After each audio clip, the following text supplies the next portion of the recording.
విద్యార్థులలో సృజనాత్మకత వెలికి తీయడానికి సైన్స్ ఫేర్ కార్యక్రమాలు దోహదపడతాయని షాద్నగర్ ఎమ్మెల్యే అంజయ్ యాదవ్ తెలిపారు.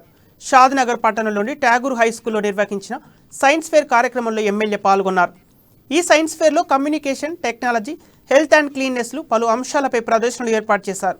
పరిశోధనలు విద్యార్థుల భవిష్యత్తులో ఉన్నత స్థాయికి ఎదగడానికి ఉపయోగపడతాయని ప్రిన్సిపల్ అన్నారు. ఈ కార్యక్రమంలో municipal chairman Konduti Narender, medical association అధ్యక్షులు బండారి రమేష్, జ్యోతి, కౌన్సిలర్లు పాల్గొన్నారు. విద్యార్థులకు ఇప్పటి నుంచే క్రమశిక్షణ పద్ధతి నేర్పడి ఈ ఉపాధ్యాయులు చేసిన కృషికి వాళ్ళకి ధన్యవాదాలు చెప్తున్నాను. ఎందుకంటే చాలా మంచి కార్యక్రమం చేపట్టారు. ఇది చేపిస్తేనే బాగుంటుంది. పిల్లలకు విద్యతో పాటు విద్య ముఖ్యము, దాంతో పాటు క్రీడలు, అదేవిధంగా టెక్నాలజీ పెరగడానికి ప్రయోగాలు కూడా చాలా ముఖ్యం. ప్రయోగాలు ఎంతో ముఖ్యం. కాబట్టి వీళ్ళని చాలా అభినందిస్తాను నేను.